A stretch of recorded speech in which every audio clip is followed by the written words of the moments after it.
Good evening, dear listeners, and a very warm welcome to you all.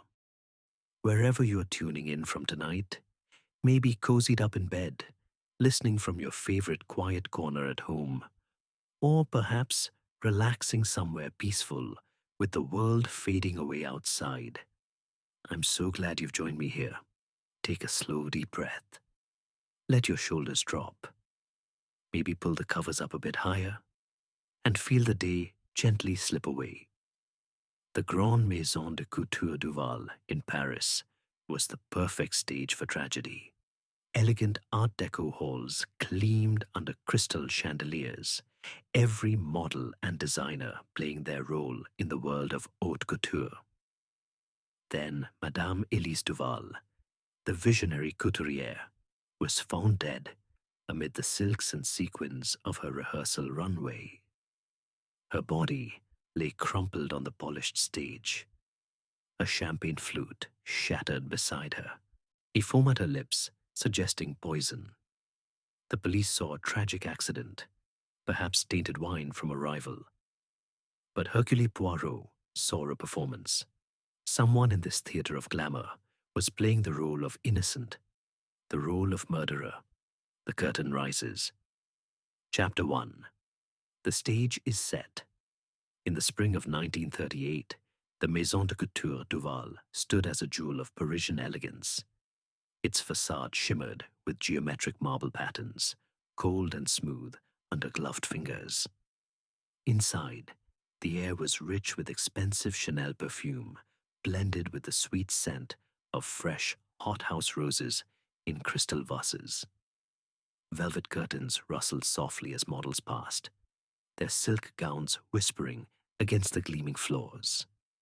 Hercule Poirot arrived that afternoon, invited by an old acquaintance in fashion circles. Fate, however, had rewritten the invitation into a summons for murder. He tilted his egg-shaped head, green eyes gleaming with quiet intensity.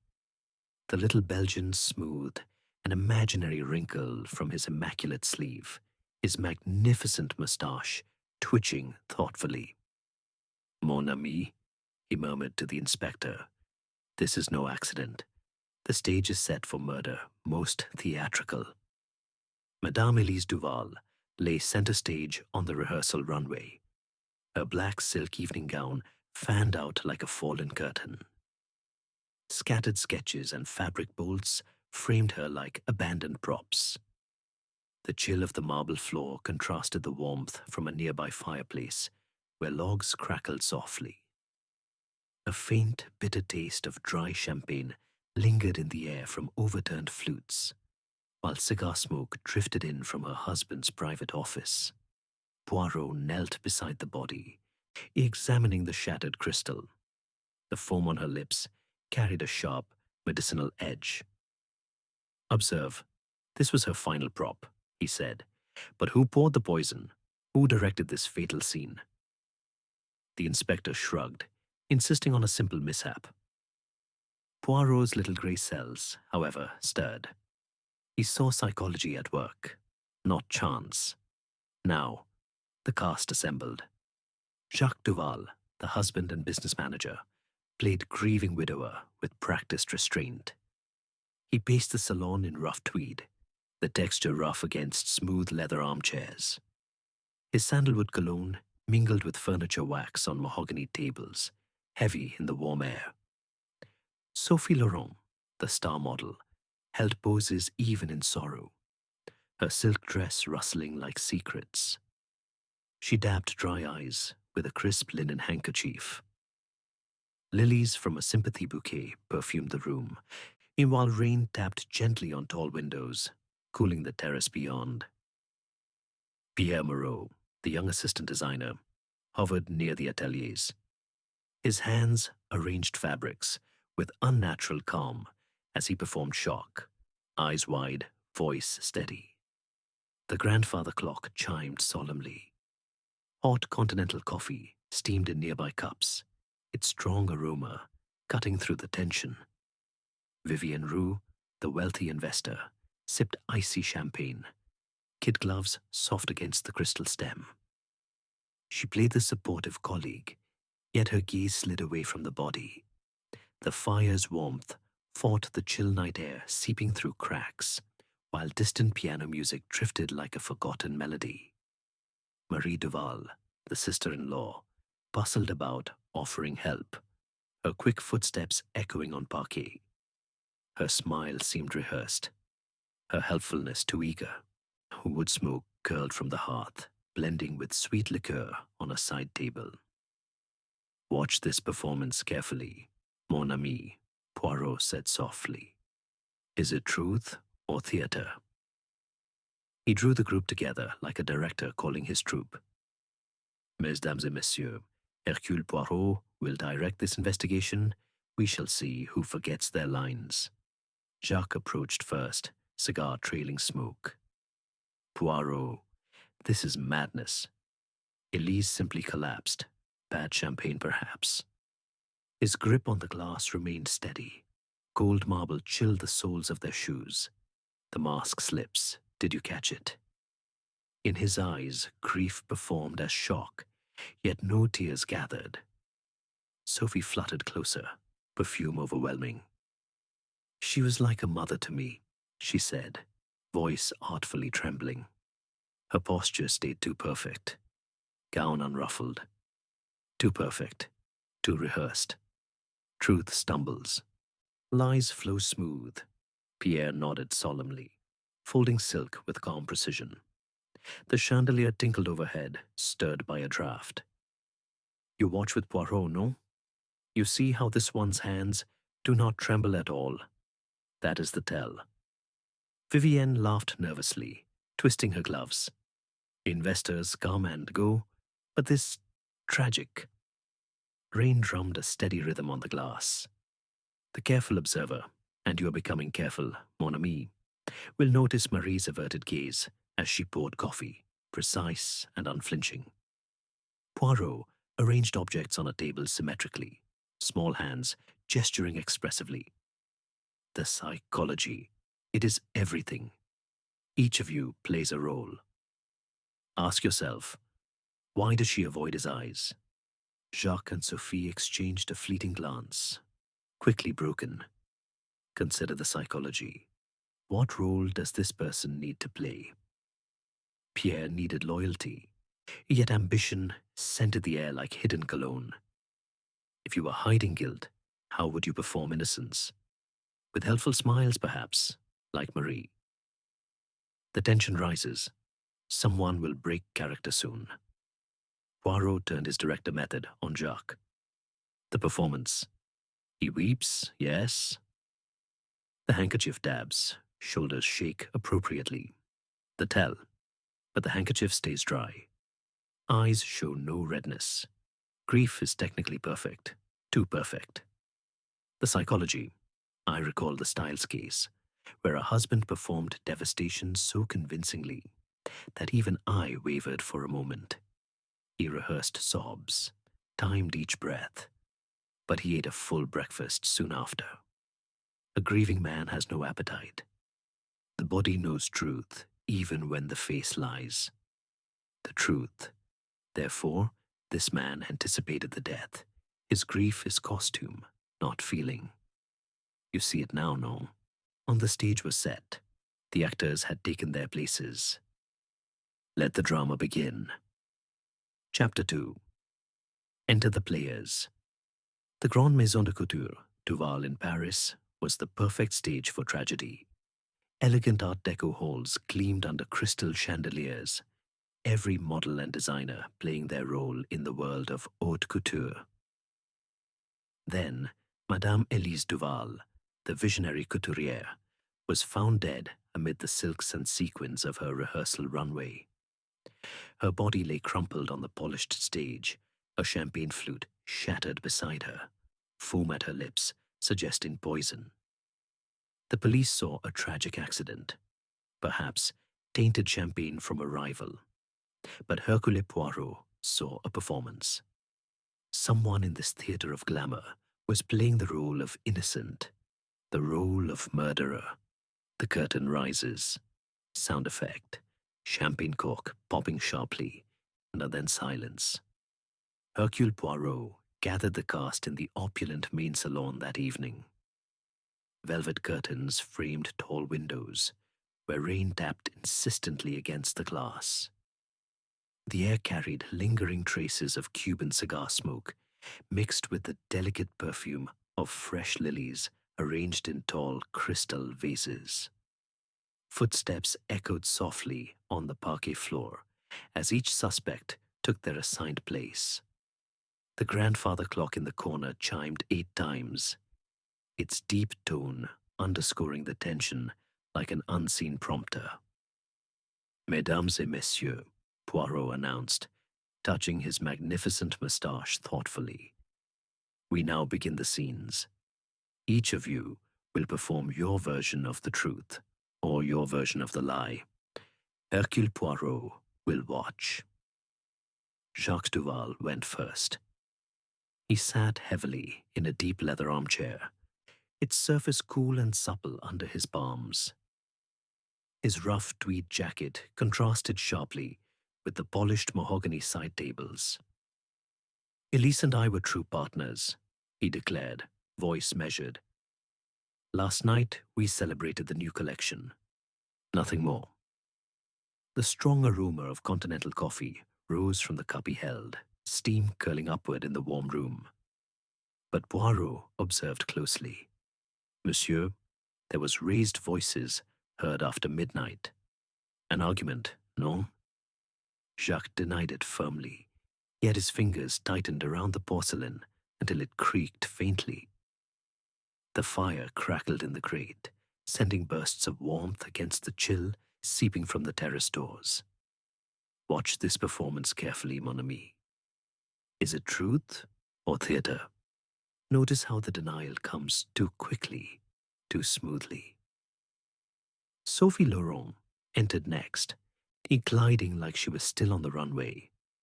Her silk evening gown rustled softly with every step, catching the light from the tinkling chandelier. She perched on the edge of a velvet stool, posture perfect. Madame Duval was everything to me. Mentor, almost a mother, she said, dabbing at dry eyes with a crisp linen handkerchief. I would never wish her harm. Poirot tilted his egg-shaped head. And yet, mademoiselle, ambition burns brightly in your eyes. Jealousy is a powerful spotlight. Sophie gave a small, artistic laugh, but it rang slightly false against the rain's steady drumming. The mask slips. Did you catch it? For one fraction of a second, her smile faltered. Pierre Moreau followed, standing rather than sitting, as though ready to flee to the ateliers at any moment. His tweed jacket was rough against the smooth crystal tumbler of water he held. I was her most loyal assistant, he stated. I lived for her designs. The scent of furniture wax clung to the nearby desk, where fabric swatches still lay. Yet several of your private sketches bear remarkable resemblance to her latest line, Poirot remarked gently. Pierre's answer came swiftly, too swiftly. Coincidence. Inspiration flows both ways. The clock ticked onward, marking the tiny hesitation before the reply. This actor plays loyalty, but observe the eyes. Where is the moisture of genuine sorrow? Dry, perfectly dry. Vivienne Roux took her turn with the poise of old money. She remained standing, kid gloves soft as she toyed with the stem of an icy champagne flute.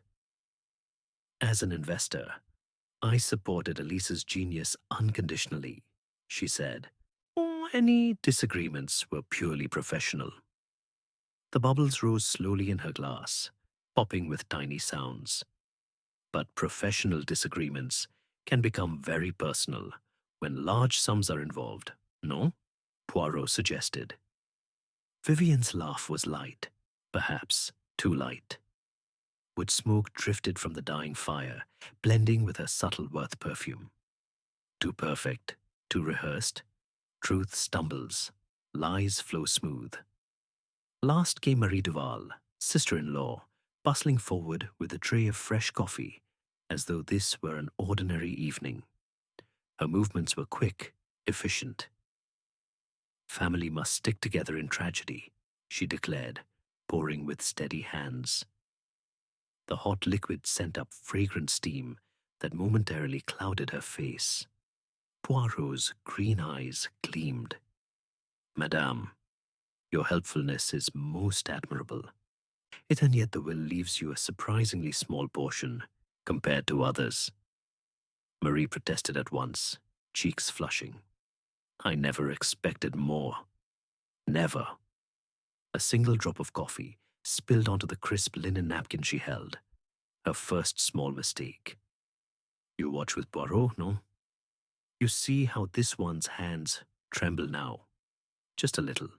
Ah, but you see, Poirot reads too much into small gestures. Bear with me, mon ami. The careful observer, and you are becoming careful, will notice how Jacques and Sophie carefully avoid looking directly at one another. Ask yourself, why does she avoid his eyes? What secret glance passed between them earlier? Consider the psychology. What role does each person need to play right now? Jacques needs to appear devastated, yet composed. Sophie needs to appear devoted, yet innocent. Pierre needs to appear loyal, yet unthreatening. Vivienne needs to appear detached, yet supportive. Marie needs to appear selfless, yet harmless. If you were hiding guilt, how would you perform innocence? Perhaps with too much helpfulness, or with too much calm. The tension rises. Someone will break character soon. Poirot arranged his small notebook and pen symmetrically on the low table before him. Order and method, he murmured. These things expose even the most carefully rehearsed performances. In the course of the interviews, a small folded letter had slipped from Sophie's evening bag and been swiftly retrieved. Nothing of importance, she said quickly. But Poirot had glimpsed the seal, an intimate seal. The Pierre's alibi of working alone in the atelier was contradicted by a night watchman who remembered seeing him near the service stairs at the critical time. A simple mistake, Pierre insisted. Vivienne admitted to a late financial meeting with Elise, but the times did not quite align with other accounts. Marie had been the last person to handle the champagne tray before the final toast. Jacques revealed, reluctantly, that Elise had spoken of changing her will only days earlier. Every actor had taken the stage, every line had been delivered, but who had spoken truth? And who had spoken murder? The players had entered, but who performed truth? And who performed lies? Chapter 3. The First Act. The Grande Maison de Couture, Duval in Paris, was the perfect stage for tragedy. Elegant Art Deco halls gleamed under crystal chandeliers, every model and designer playing their role in the world of haute couture. Then, Madame Elise Duval, the visionary couturière, was found dead amid the silks and sequins of her rehearsal runway. Her body lay crumpled on the polished stage, a champagne flute shattered beside her, foam at her lips suggesting poison. The police saw a tragic accident, perhaps tainted champagne from a rival. But Hercule Poirot saw a performance. Someone in this theater of glamour was playing the role of innocent, the role of murderer. The curtain rises. Sound effect, grandfather clock, chiming slowly, 3 solemn notes. The next morning, Poirot moved deeper into the private ateliers behind the Grand Salon. Bolts of silk and satin lay half unrolled across wide mahogany tables, their surfaces polished to a high sheen with furniture wax. The faint scent of hothouse roses still clung to the air, now mingling with the sharper smell of old paper and ink from Elisa's personal files. Footsteps echoed on the cold marble counters where sketches had been pinned only hours before the tragedy. Rain continued to drum against the tall windows, cooling the otherwise warm room. Mon Dieu, Poirot murmured, adjusting his moustache with precision. The first act now truly begins. We move behind the footlights. He opened a locked drawer in Elise's rosewood desk. Inside lay a slim, leather-bound ledger and several sealed envelopes. One envelope bore a broken wax seal, the same intimate seal he had glimpsed slipping from Sophie Laurent's bag the night before. Poirot unfolded the single sheet inside. The handwriting was elegant but hurried. We cannot continue like this, she suspects. Meet me after the toast. P. Poirot's green eyes gleamed. Ah, a missed cue at last. In the main salon, Jacques Duval sat alone, staring at the empty runway stage. Cigar smoke curled lazily from the ashtray beside him. The Cuban tobacco's rich aroma filled the warm space near the fireplace. Poirot approached quietly. Monsieur Duval, you knew of this letter. Jacques stiffened. I knew nothing of any letter. Yet your wife confided many things to you. Financial troubles, changing the will, and perhaps an indiscretion between her star model and her brilliant assistant. Jacques' hand trembled very slightly as he reached for his cigar. The tell was small, but unmistakable. Watch this performance carefully, mon ami. Is it truth or theater? The hand that shook held the cigar. Yet yesterday, it poured champagne without a ripple. And Sophie Laurent appeared at the doorway, silk robe rustling softly. She had clearly overheard. That letter means nothing, she said quickly. It was only about a design dispute. Poirot turned slowly toward her.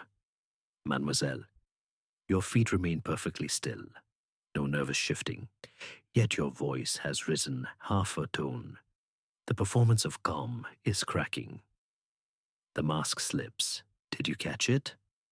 One heartbeat when her eyes flicked to Pierre Moreau, who had just entered from the atelier corridor. Pierre froze mid-step. His tweed jacket hung a little looser this morning. The rough fabric seemed to carry the weight of the night's revelations. I was working late, he repeated. Nothing more. Poirot's director method focused now on Sophie. The performance, she flutters, yes, eyelashes bat in distress, voice quavers most artfully. On the tell but observe, the feet remain planted like roots. No true anxiety shifts the balance. The performance of fear is staged, controlled, too controlled. The psychology. I am reminded of the Orient Express affair. A certain lady performed injured innocence with such exquisite poise that for a moment even Hercule Poirot hesitated. She had rehearsed every pause, every tearful glance in a hand mirror. But in one unguarded second, when she believed herself alone, she smiled, a small, satisfied curve of the lips. Guilt cannot entirely suppress joy at a plan succeeded. The muscles remember what the mind tries to forget. This is the gift of psychology, to see the twitch that never rehearses, the truth. Therefore, mademoiselle, you hide not fear of discovery, but fear of losing what you have gained through deception. You see it now, no? The first mask cracks. Vivienne Roux entered next, still wearing her kid gloves, though she twisted them unconsciously now. I was in the financial office reviewing accounts, she stated. But a night porter had seen her near the champagne service tray at 11:45, far later than she claimed. Too perfect, too rehearsed. Truth stumbles, lies flow smooth. Marie Duval bustled in, carrying fresh linen napkins, as though normal domestic routine could restore order. Yet when Poirot mentioned the small inheritance she would receive, her hands paused, only for a second, before resuming their folding. This actor plays helpfulness, but observe the eyes. Where is the moisture of true sorrow? Dry still. You watch with Poirot, no? You see how Pierre's fingers tighten on the bolt of silk he pretends to examine. Ah, but you say, Poirot reads too much into small gestures. Bear with me a little longer. The careful observer, and you are becoming careful, mon ami, will notice Jacques staring too long at the shattered flute still lying on the runway, as though measuring exactly how it fell. Ask yourself, why does Sophie avoid Pierre's gaze now, when last night their eyes met so briefly? Consider the psychology. What role does each suspect need to play at this moment? Jacques needs control. Sophie needs devotion. Pierre needs loyalty. Vivienne needs detachment. Marie needs selflessness. If you were hiding guilt, how would you perform innocence? Perhaps by continuing to fold napkins, or by staring too intently at broken glass. The tension rises. Someone will break character soon. Poirot stood in the center of the salon and spoke softly to the empty stage. In every theater of crime, humans wear masks. Here in the world of haute couture, the masks are especially beautiful, tailored, sequined, perfectly fitted. But why do we wear them? Fear, most often. Fear of judgment, fear of loss, fear of being seen as we truly are. Greed dresses itself as ambition. Guilt parades as righteous anger. Love sometimes wears the costume of indifference. Society applauds the performance. It rarely questions the actor. I recall another case, at the Blue Train Mystery. A woman of society performed effortless elegance so flawlessly that no one suspected her of anything more sinister than good taste. She laughed lightly, gestured gracefully, never raised her voice. But in a quiet compartment, when she thought herself unobserved, her fingers clutched her necklace until the knuckles turned white. A genuine lady wears jewels as ornaments. A thief grips them as lifelines. The body cannot lie forever.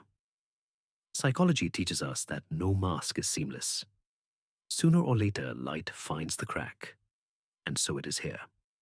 Deception requires constant energy. Truth requires none. The actor tires, the audience waits. Eventually, someone forgets their lines. Theatrical wisdom for you, mon ami. Do not watch only the face. Watch the hands. They speak when lips lie. The first act concluded. Some masks had cracked. Chapter 4. Rehearsed Lines. The Grande Maison de Couture. Duval in Paris was the perfect stage for tragedy.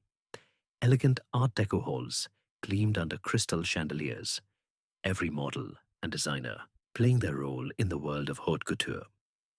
Then, Madame Elise Duval, the visionary couturière, was found dead amid the silks and sequins of her rehearsal runway. Her body lay crumpled on the polished stage, a champagne flute shattered beside her, foam at her lips, suggesting poison. The police saw a tragic accident, perhaps tainted champagne from a rival. But Hercule Poirot saw a performance. Someone in this theater of glamour was playing the role of innocent, the role of murderer. The curtain rises. Sound effect, silk fabric sliding slowly across a polished table. By late afternoon, the atmosphere in the maison had thickened like overstarched taffeta. Poirot summoned each suspect back to the main salon one by one, turning the velvet-draped room into an interrogation stage. The fire still crackled warmly in the grate, but the chill from the rain-lashed terrace seemed to creep under every door. Our fresh hothouse roses had been replaced that morning. Their heavy perfume now fought the lingering Cuban cigar smoke and the faint medicinal bitterness that still clung to memory. Jacques Duval entered first. He no longer paced. He sat rigidly in the same deep leather armchair, its surface now warm from prolonged contact. Poirot stood before him, small hands clasped behind his back. Monsieur, your alibi places you in this very room at the time the champagne was served. Yet the night porter saw you descending the service stairs at 11:40. Explain. Jacques exhaled sharply, a plume of cigar smoke rising. I went to fetch more ice, that is all. Yet no ice was needed. The buckets were full. Poirot tilted his head. The script falters, no? Jacques' jaw tightened, and the grandfather clock chimed 4 times, each note seeming to strike the man's composure. Watch this performance carefully, mon ami. Is it truth or theatre? The denial is still smooth, but the cigar trembles now between his fingers. Sophie Laurent was next. She arrived in a simple day dress of dove-grey silk that rustled less dramatically than her evening gowns. Yet the sound still carried in the quiet room like a whispered secret. Poirot held up the letter she had dropped the previous evening. This speaks of a rendezvous after the toast with Pierre Moreau. You said it concerned designs, yet the words are intimate. Sophie's chin lifted. We were close. That does not make me a murderer. Close enough to hide the truth from Hercule Poirot? He stepped closer. You poured the champagne for Madame Duval yourself at the final toast.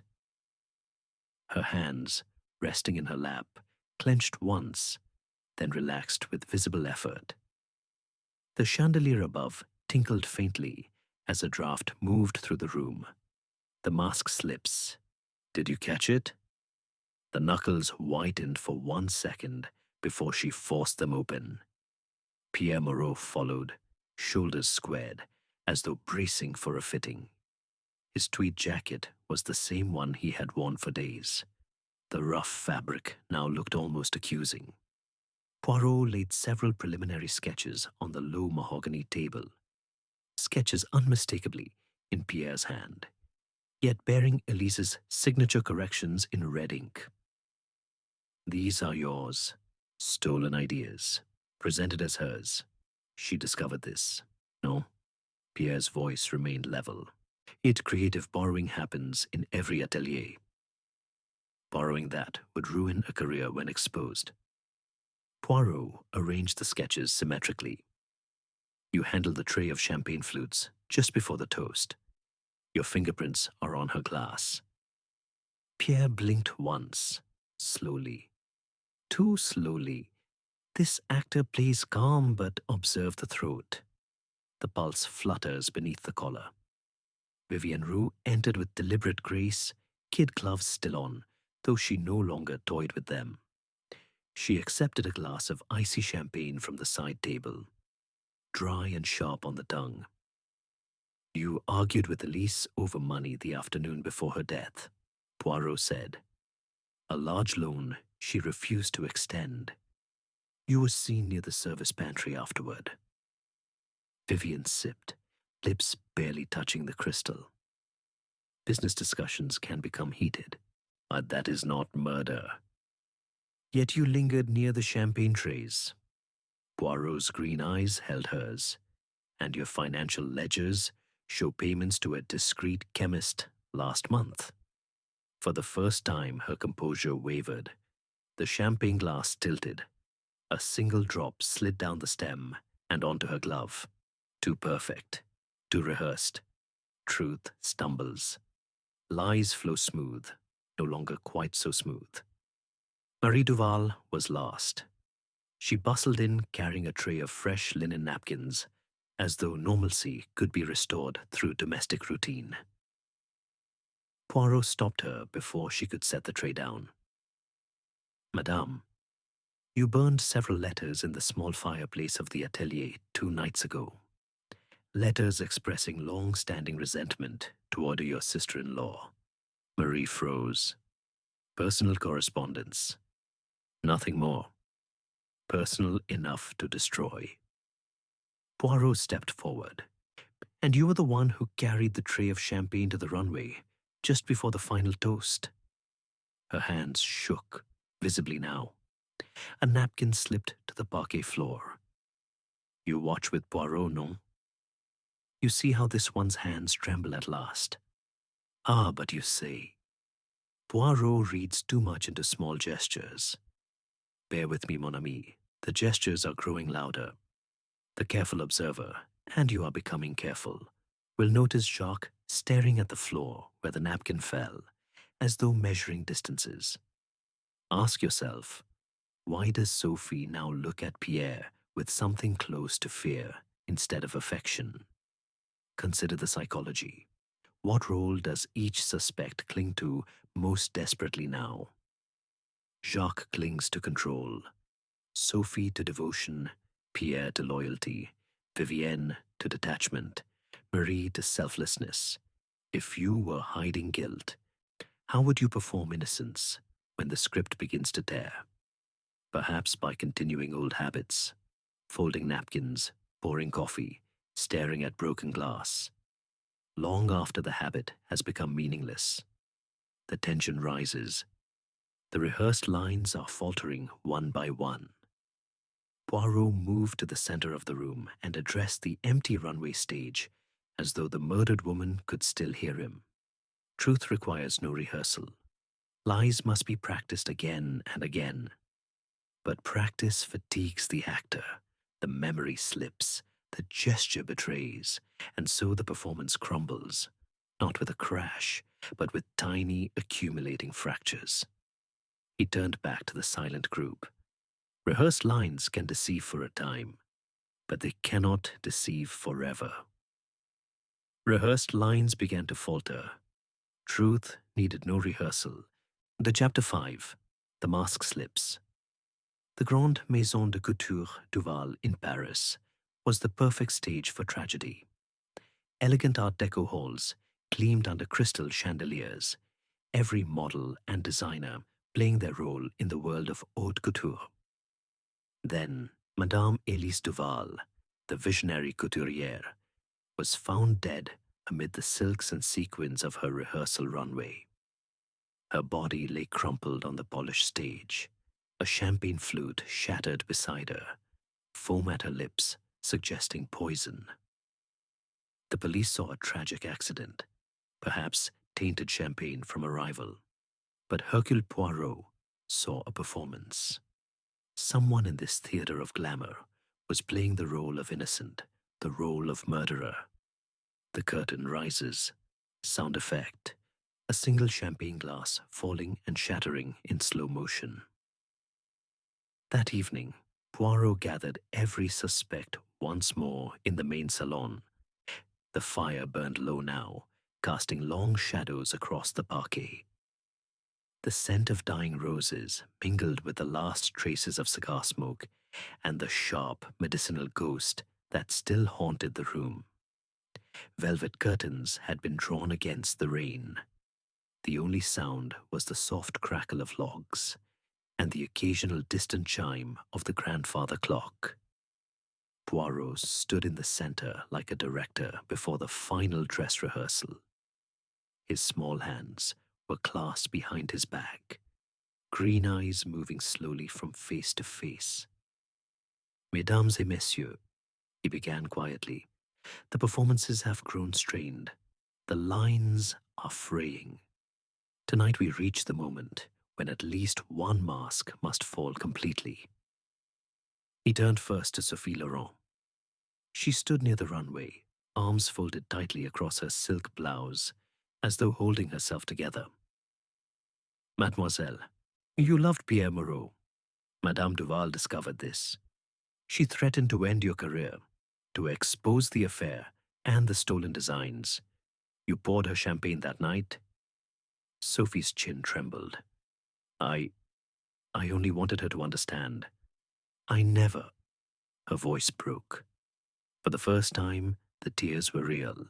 They spilled freely, ruining the perfect maquillage she had so carefully reapplied that morning. She sank onto the nearest velvet stool, shoulders shaking. The mask slips. Did you catch it? No more artful dabbing with a dry handkerchief. Real grief, real fear, real remorse.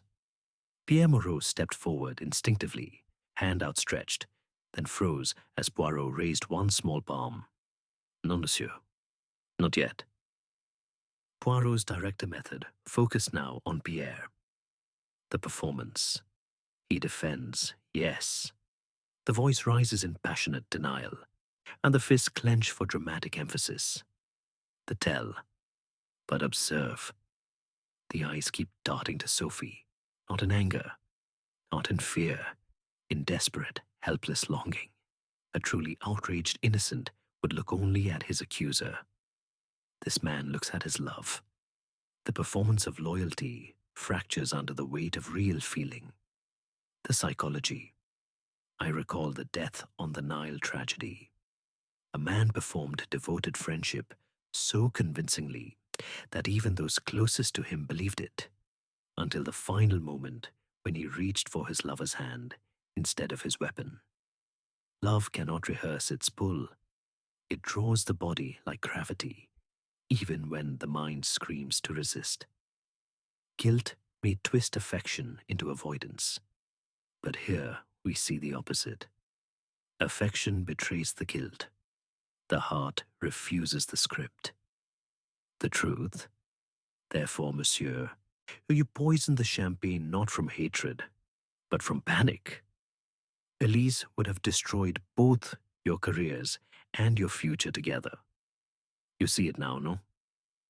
The mask is falling. Pierre made a small, strangled sound. His knees buckled. He caught himself on the edge of the mahogany table. The sketches scattered like fallen leaves. I didn't want her to die, he whispered. I only wanted time. More time. His voice cracked completely. The rough tweed jacket seemed suddenly too large for the man inside it. Tears, unrehearsed, unashamed, ran down his cheeks. This actor plays grief, but observe the eyes. Where is the moisture? There at last. Real. Raw. Undeniable. Sophie rose, crossed to him, and took his hand. No more hiding. No more averted glances. Their fingers intertwined like two threads finely knotted together. Jacques Duval watched in silence, a face pale. The cigar he had been holding dropped forgotten into the ashtray. A thin thread of smoke rose like a final curtain. Vivienne Roux removed her kid gloves slowly, one finger at a time. I hated her, she said quietly, but I never poisoned anyone. Marie Duval covered her mouth with a trembling hand. I burned the letters because I was ashamed, not because I killed her. Poirot nodded once. Mes amis, the masks are slipping one by one, some from guilt, some from relief, some from simple human pain. He stepped closer to Pierre. You handled the glass, calmly, too calmly, because you already knew what was inside. An innocent man hesitates to touch what may be cursed. A guilty man handles it with the familiarity of the craftsman who made it deadly. Pierre looked up, eyes red. I thought, if she was gone, if Sophie and I could start again, I thought it would be clean. Sophie sobbed once, a sound that seemed to come from somewhere deep inside her chest. Too perfect, too rehearsed. Truth stumbles.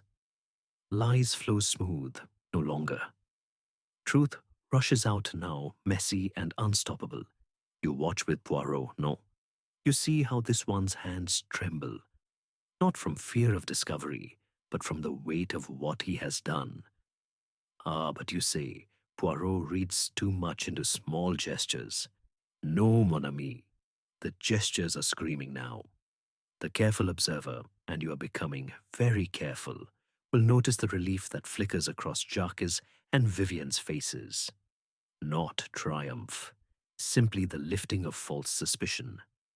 Ask yourself, why does Sophie cling to Pierre now, when only hours ago she feared him? Consider the psychology. What role does a person need to play when guilt becomes too heavy to carry alone? The role of the broken human being. No more masks, only the truth beneath. If you were hiding guilt, how would you perform innocence when the curtain is about to fall? You would cling to the last shred of composure until it tears. The tension that has been rising for days now reaches its peak. Someone has broken character completely. The spotlight of truth is shining, and it falls mercilessly on Pierre Moreau. The mask had fallen. Beneath it, the true face at last. Chapter 6. Behind the Curtain. The Grande Maison de Couture Duval in Paris was the perfect stage for tragedy. Elegant Art Deco halls gleamed under crystal chandeliers, every model and designer playing their role in the world of haute couture. Then Madame Elise Duval, the visionary couturière, he was found dead amid the silks and sequins of her rehearsal runway. Her body lay crumpled on the polished stage. A champagne flute shattered beside her, foam at her lips, suggesting poison. The police saw a tragic accident, perhaps tainted champagne from a rival. But Hercule Poirot saw a performance. Someone in this theater of glamour was playing the role of innocent, the role of murderer. The curtain rises. Sound effect. Velvet curtains being slowly drawn back with a soft, heavy rustle. With Pierre Moreau now in custody and the immediate storm of accusation past, Poirot turned his attention to the hidden drawers, locked cabinets, and forgotten corners of the maison. The ateliers felt strangely quiet now. Bolts of silk lay untouched, their rich colors muted in the late afternoon light filtering through rain-streaked windows. The scent of dying roses had given way to the drier smell of old paper, leather bindings, and the faint trace of furniture wax on mahogany desks. Cold marble surfaces still held the chill of the night before. Poirot opened Elise's private journal, bound in soft kid leather, its pages crisp with age. The entries revealed a woman who had built an empire, but trusted almost no one completely. Jacques has been borrowing against the house without my knowledge. One page read, Vivian presses for repayment of old loans I thought forgiven. Pierre's ambition grows dangerous. Sophie's loyalty is paper thin. Marie resents every success I achieve. He closed the journal gently and moved to the small safe behind a false panel in the wall. Inside lay bank statements, private correspondence, not a single vial, empty now, of a colorless liquid labeled only with a chemist's mark. Behind every curtain, Poirot murmured, a secret waits. Jacques Duval sat alone in his office when Poirot entered. The cigar was unlit, the ashtray empty for the first time in days. The sandalwood cologne he usually wore seemed fainter, almost apologetic. You knew of Pierre and Sophie, Poirot said without preamble. You knew Elise planned to expose them and to change the will in favor of a foundation rather than family. Jacques nodded slowly. I argued with her the night before. I begged her not to destroy the young ones. She laughed, said ambition should be earned, not stolen. His voice cracked on the last word. For the first time, the grief appeared genuine. No performance, only exhaustion. And Sophie Laurent and Pierre had been allowed one supervised meeting in a small side room before his transfer to the police. Poirot observed through the half-open door. Sophie clung to Pierre's hand. No silk gown now, only a simple wool dress. Pierre's tweed jacket hung loosely on his frame. I never wanted this, Sophie whispered. I only wanted us to be free of her shadow. Pierre bowed his head. I thought poison would be quick, clean. I was wrong. Their fingers remained entwined. Two people who had worn masks of devotion and ambition until the masks became cages. Vivienne Rue stood on the terrace, despite the lingering drizzle. She had removed her gloves. Her bare hands rested on the cold marble balustrade. Poirot joined her. "You sabotaged her last collection," he said quietly. "Small alterations to patterns, whispers to suppliers, and revenge for a loan she called in years ago." Vivienne did not turn. "She ruined me once. I wanted her to feel it. But murder, no. I only wanted her humbled." A single tear, real, uncalculated, slid down her cheek and fell onto the wet stone. Marie Duval was in the atelier, sorting through old fabric swatches. Her movements were slower now, less brisk. Poirot found a small pile of charred paper edges in the grate nearby. "You burned your own letters of complaint," he observed. "Years of resentment. She takes credit for everything. The house should be mine by right." Marie looked up, eyes red-rimmed. "I hated her control. But family is family. I never would have. I couldn't." She sank onto a stool. The crisp linen napkin she had been holding fell to the floor, unfolded, forgotten. "Watch this performance carefully, mon ami. And no more careful folding. No more helpful bustle. Only human beings left behind the curtain." The mask slips. Did you catch it? Jacques' hand, reaching instinctively toward an unlit cigar, then stopping, as though even that small comfort now felt dishonest. This actor plays grief, but observe the eyes. Where is the moisture? There at last, in almost every face. Not rehearsed tears, simply the release of pressure, long held. Too perfect, too rehearsed. Truth stumbles. Lies flow smooth, no longer flowing at all. You watch with Poirot, no?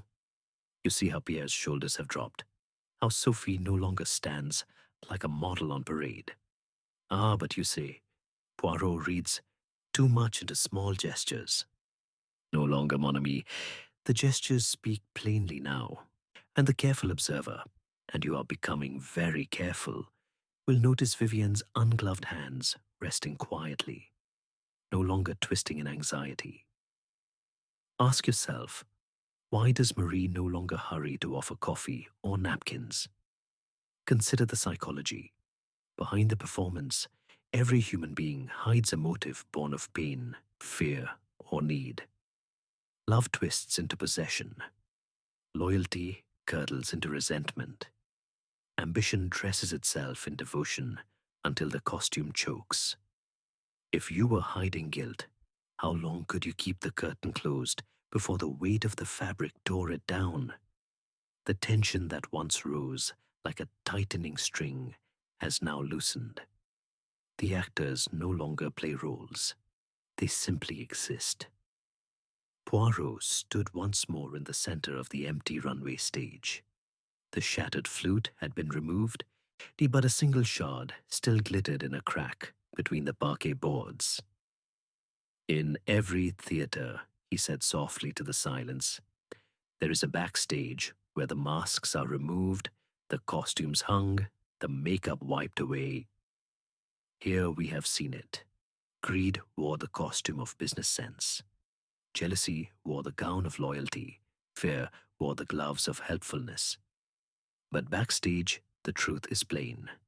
Every secret carried a motive, and every motive carried a cost."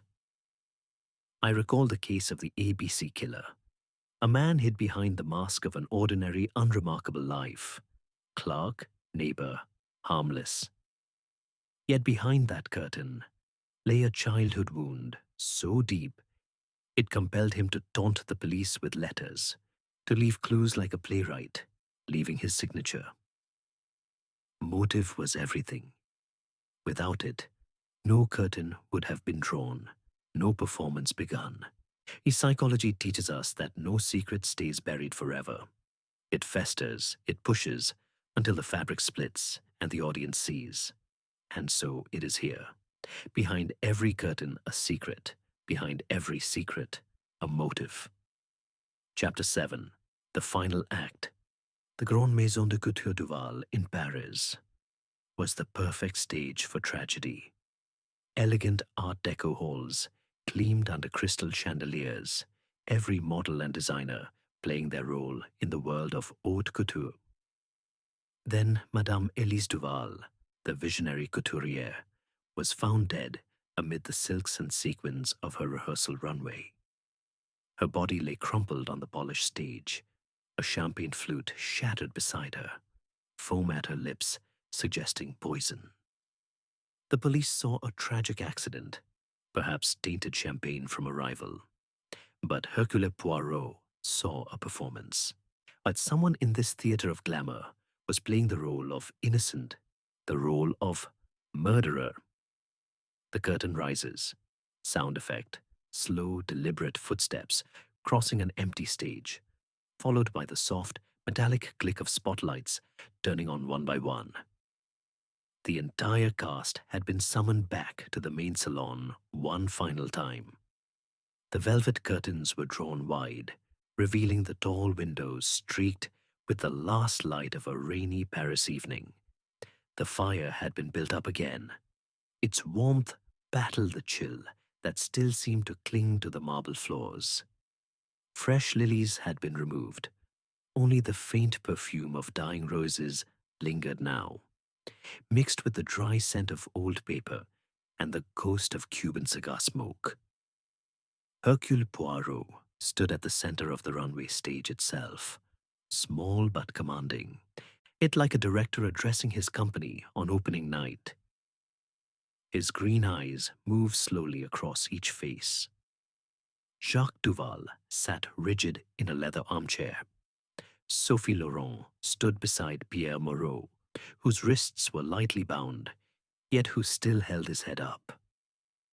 Vivienne Roux leaned against a mahogany column, kid gloves finally discarded on a side table.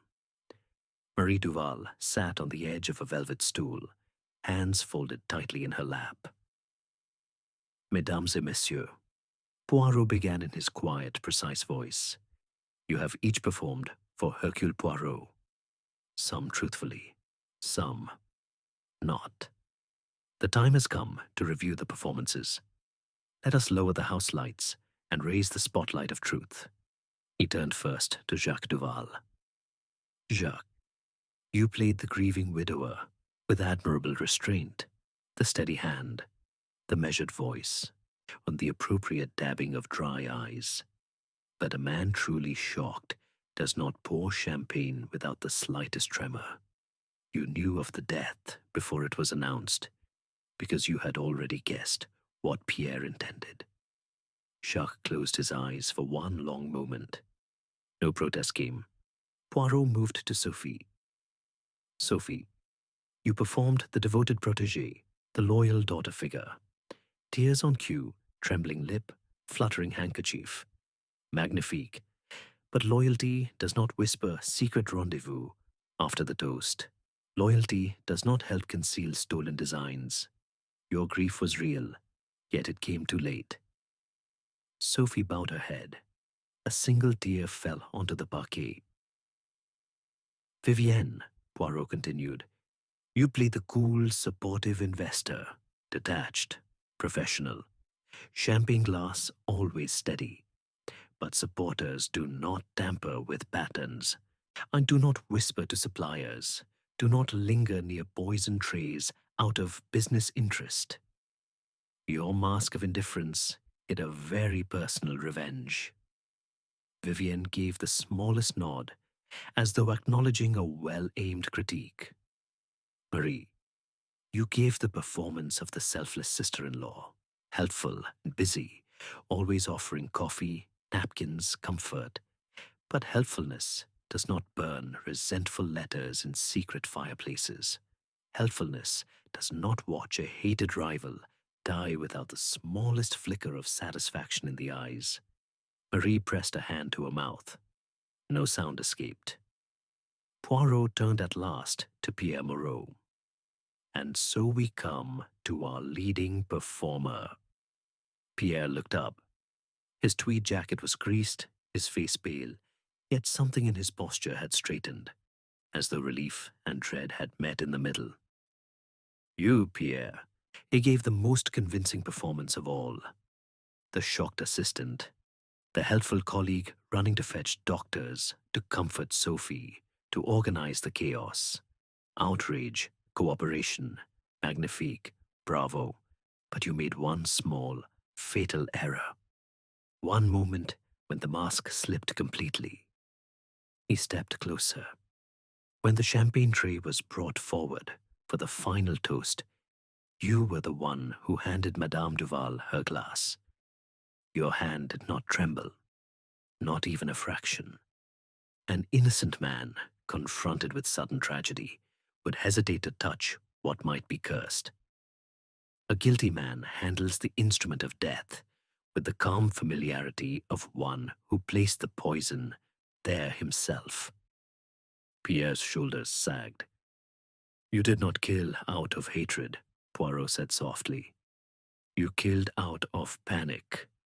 Elise had discovered the stolen designs, and she had discovered the affair. She was about to expose both, to ruin your career and Sophie's future in one stroke.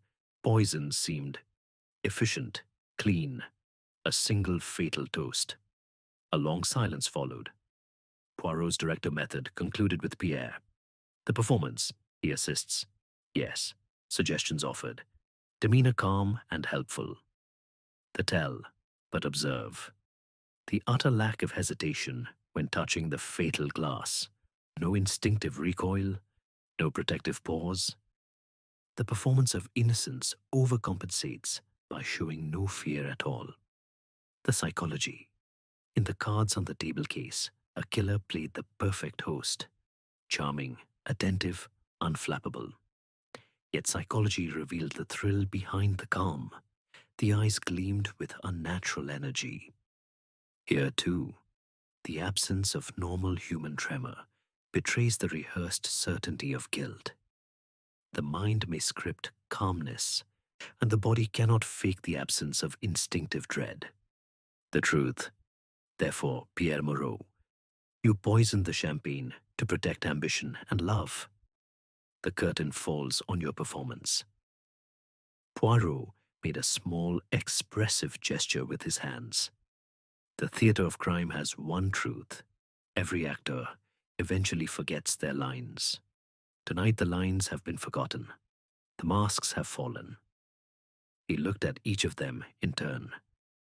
Some of you wore masks of grief, some of loyalty, some of helpfulness, some of detachment. But beneath every mask lay the same human motives: fear, greed, love twisted into possession, ambition dressed as devotion. The police officers waiting in the wings stepped forward. Pierre did not resist as they led him away. Sophie reached out one last time. Their fingers brushed, then parted. Jacques stood slowly, and as though the weight of years had suddenly settled on him. Vivienne picked up her gloves, looked at them for a long moment, then set them down again. Marie remained seated, staring at her empty hands. Poirot stepped off the runway stage. The final act has concluded. Only truth survives the curtain call. The final act concluded. Only truth survived the curtain call. Chapter 8. Curtain Call. The Grande Maison de Couture Duval in Paris was the perfect stage for tragedy. Elegant Art Deco halls gleamed under crystal chandeliers, every model and designer playing their role in the world of haute couture. Then Madame Elise Duval, the visionary couturière, was found dead amid the silks and sequins of her rehearsal runway. Her body lay crumpled on the polished stage. A champagne flute shattered beside her, foam at her lips suggesting poison. And the police saw a tragic accident, perhaps tainted champagne from a rival. But Hercule Poirot saw a performance. Someone in this theater of glamour was playing the role of innocent, the role of murderer. The curtain rises. Sound effect. slow fading echo of a single pair of footsteps, leaving an empty theater, followed by the soft metallic clunk of house lights dimming completely. The police led Pierre Moreau away just after 10 o'clock that evening. No dramatic struggle, no final outburst, only the quiet click of handcuffs and the shuffle of regulation shoes on the parquet floor. The main salon fell silent, except for the low crackle of the dying fire and the occasional drip of rain from the terrace eaves. The heavy velvet curtains had been drawn back once more, but the windows now showed only black glass and the faint reflection of the room's own lamps. Jacques Duval remained seated long after the others had drifted away. He stared at the empty runway stage where his wife had fallen. The cigar case in his breast pocket stayed closed. For the first time in years, he seemed to have no desire to smoke. When he finally rose, his movements were slow, almost elderly. He paused beside the low mahogany table where the fatal champagne flute had once stood. No glass remained, only a single, tiny shard of crystal, still caught in a crack between the floorboards, glinting like a last stubborn sequin. He bent stiffly, picked up the shard between thumb and forefinger, and held it to the firelight. For a long moment, he studied it. Then he opened his palm and let it fall back into the darkness between the boards. And Sophie Laurent had retreated to one of the smaller fitting rooms. She sat on a low velvet stool before a 3-panel mirror, elbows on her knees, face buried in her hands. The silk blouse she had worn for the final confrontation was creased and tear-stained. No more poses, no more careful angles. When one of the maids timidly knocked to offer tea, Sophie only shook her head without lifting her face.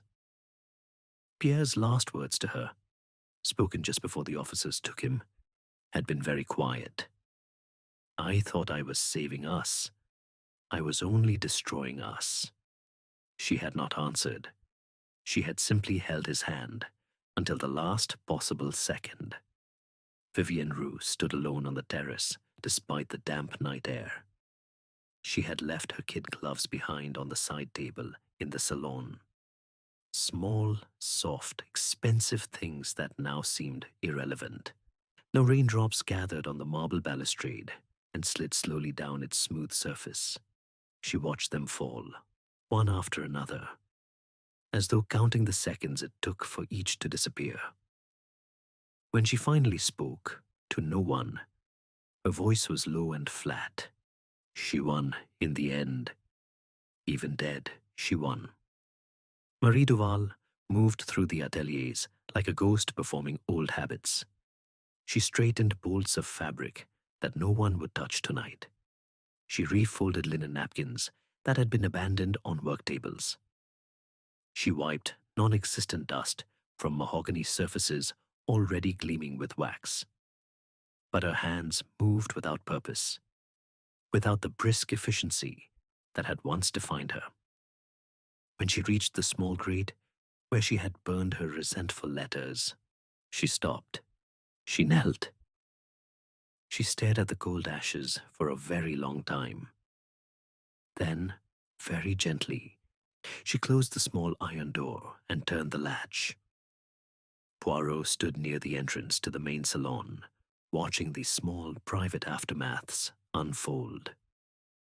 He had not moved since the police departed. His small hands were clasped behind his back. His green eyes reflected the low firelight. He touched his magnificent moustache once, thoughtfully, then let his hand fall. No one spoke to him. No one asked for further explanation. The performance was over. There would be no encores. Eventually Jacques approached him. The older man's voice was hoarse. "Will the house survive this, do you think?" Poirot considered the question for several seconds. "The house will survive, monsieur. Houses always survive. It is the people inside who must decide whether they wish to continue wearing the old costumes, or whether they will finally dress in something closer to truth. Jacques gave the smallest of nods. Then he walked away, slowly, shoulders bowed, toward the private staircase that led to the family apartments. One by one, the others left the salon.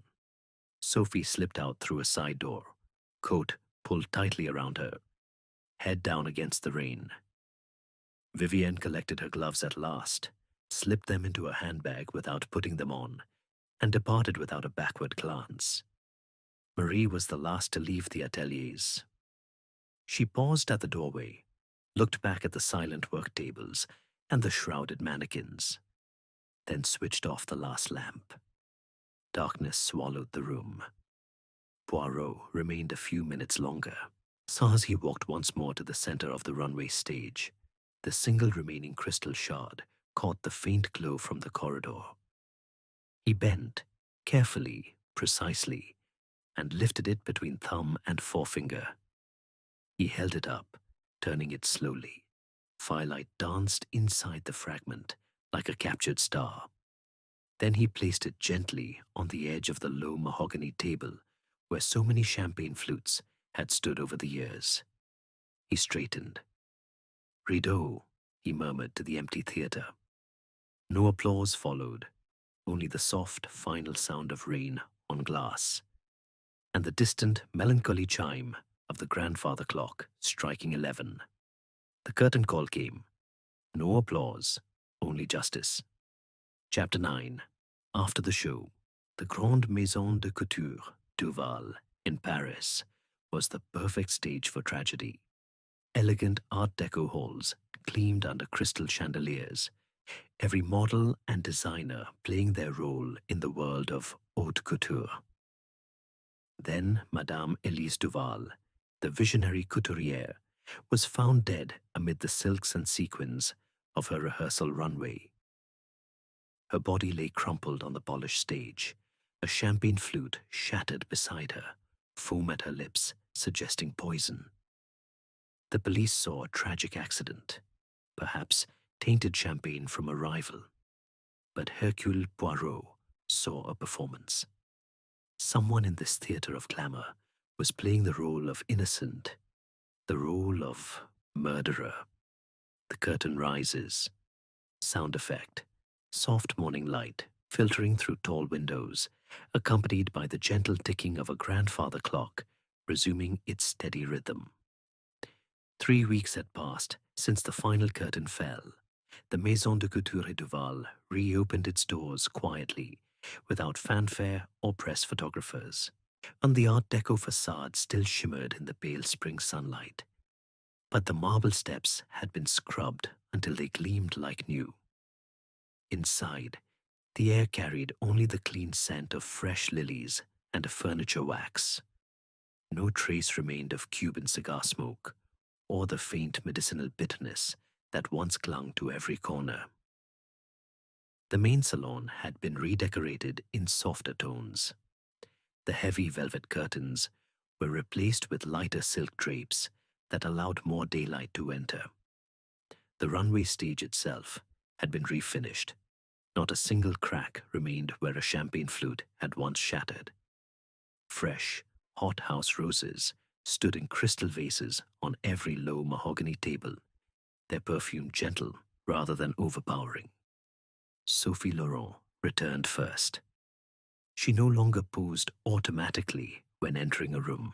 She wore a simple wool coat over a plain day dress. No silk, no sequins.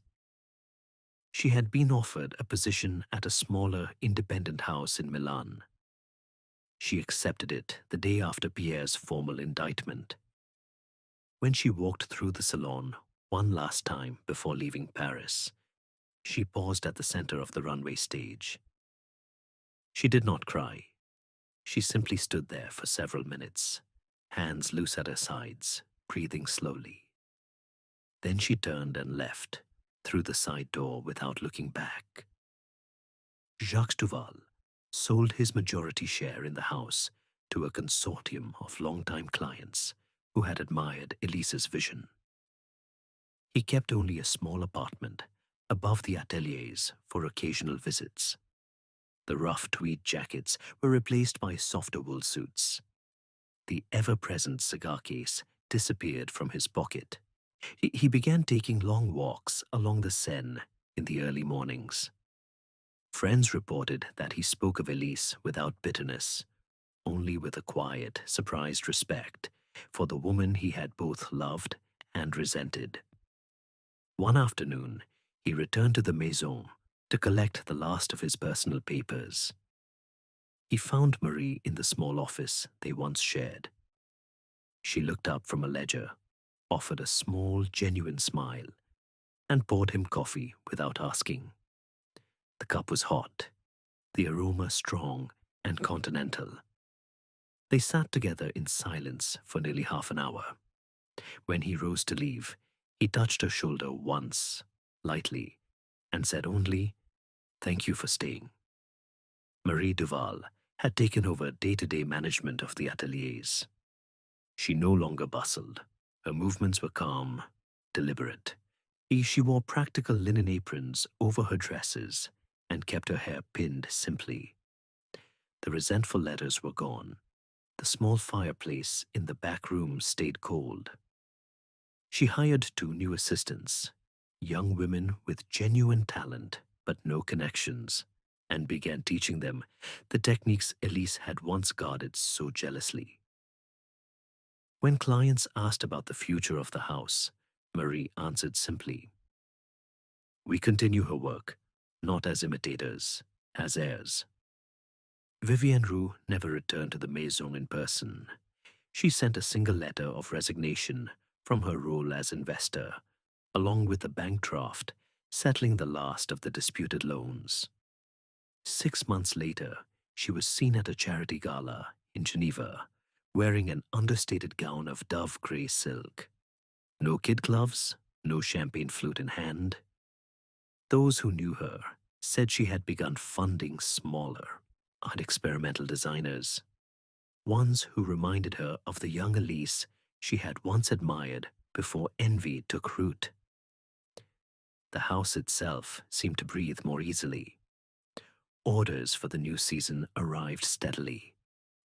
The mannequins in the display windows wore fresh designs, elegant, structured, unmistakably Duval in spirit, yet lighter in execution. No one spoke of scandal in the salons anymore. The name Elise Duval was mentioned with respect, occasionally with affection. Poirot visited one final time on a crisp April morning. He walked slowly through the reopened rooms, noting every small change. The brighter drapes, the absence of heavy cigar smoke, the quiet confidence in Marie's posture as she greeted him at the door. He paused at the center of the runway stage. No shard of crystal remained, only polished parquet reflecting soft light. He touched his magnificent moustache once, thoughtfully, then spoke to Marie. "The theater has emptied, madame, but the lessons, they remain." Marie nodded. "We are learning to perform without masks. It is harder, but it feels honest."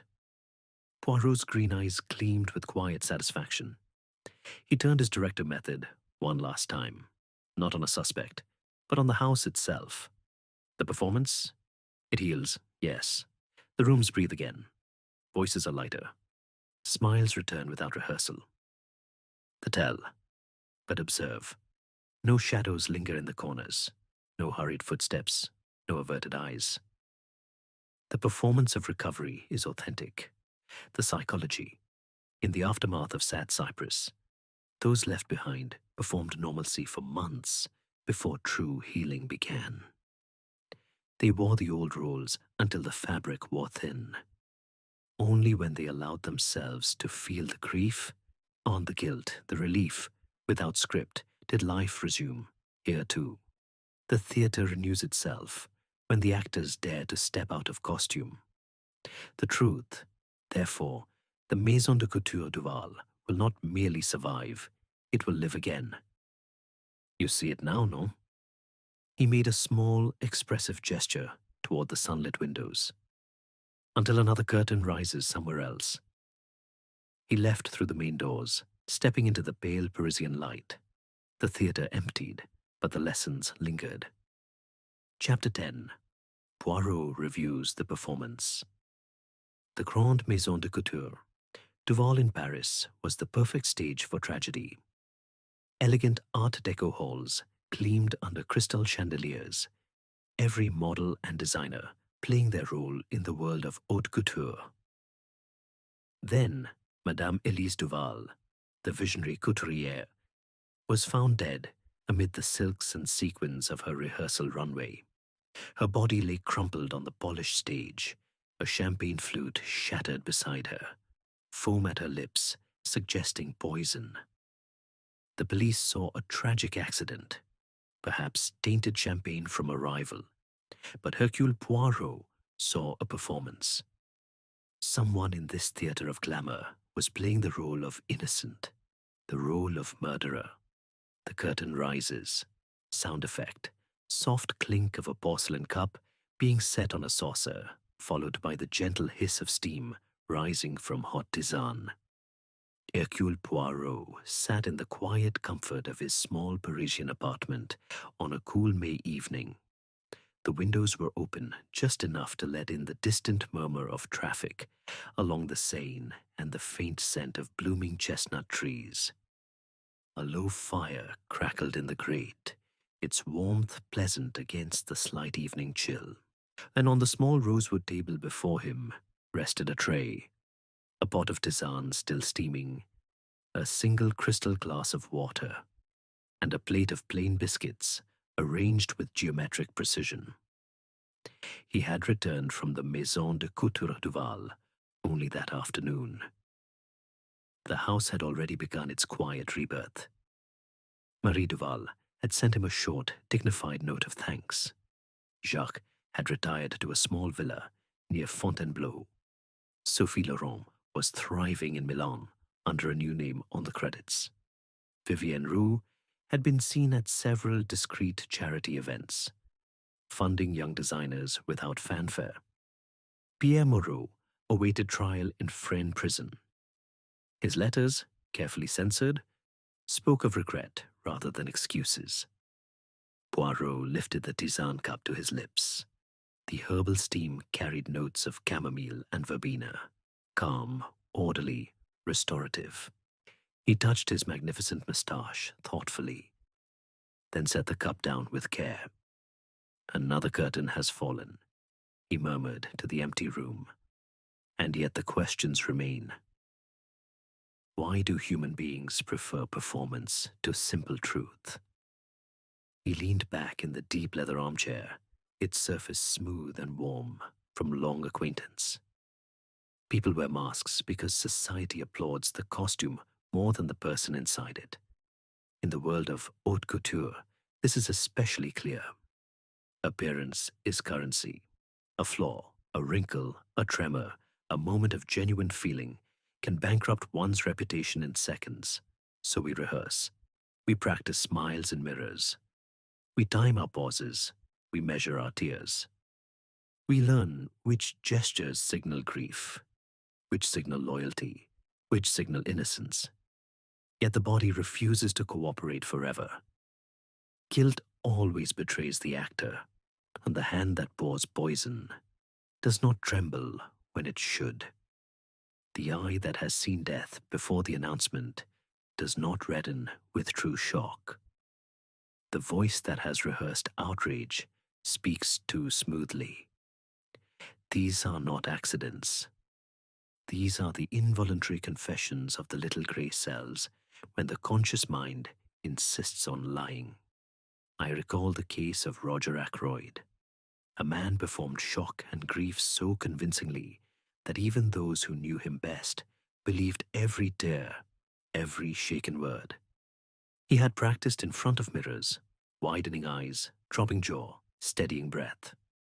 He had timed his sobs, measured his silences. Yet one small detail undid him. When the news was broken, he reached for his cigarette case with perfect steadiness. A truly devastated man fumbles. His fingers shake. His hands betray the chaos inside. The body remembers truth, even when the face has learned to lie. So it was with Pierre Moreau. He handled the poisoned glass without hesitation because he already knew its secret. An innocent man recoils from death's instrument. A guilty man greets it like an old acquaintance. Why does truth ultimately triumph over performance? Because deception demands constant energy. Lies must be remembered, cross-checked, layered, protected. Truth requires none of this. It simply is. The actor grows tired. The memory falters. The gesture slips. And when the curtain is pulled back, whether by a detective's question, a forgotten letter, or a single unguarded glance, the entire edifice collapses under its own weight. In the theater of crime, no performance is perfect. The spotlight of psychology finds every crack. Greed masquerading as ambition, it love twisted into possession, loyalty curdling into resentment, fear wearing the mask of helpfulness. Each costume is beautiful, tailored, sequined, perfectly fitted. Yet each conceals the same human frailty. We perform because we fear judgment. We fear exposure. We fear being seen as ordinary, flawed, needy. Yet the moment we drop the mask, relief floods in. Sophie's real tears in the final confrontation. Jacques' quiet walk by the river without a cigar. Marie's calm hands folding fabric without hurry. Vivienne's ungloved fingers resting quietly on cold marble. These are not staged moments. These are the first honest breaths after years of holding pose. The psychology of revelation is simple. Truth liberates. Performance imprisons. Poirot arranged the biscuits symmetrically once more, though no one was there to see the order. Until the next theater of crime opens its doors, he said softly to the firelight, Hercule Poirot will continue to watch. Not the grand gestures, not the rehearsed lines, the small ones. The ones that slip when no one thinks they are being observed. The trembling hand, the averted eye, the too steady grip on a fatal glass. He lifted the tisane cup again, savoring its warmth. The curtain falls on one drama, only to rise on another. But the lesson remains the same.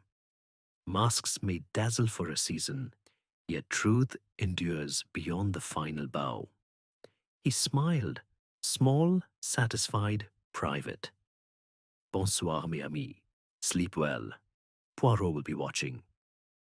Until the next theater of crime, mes amis, Poirot will be watching.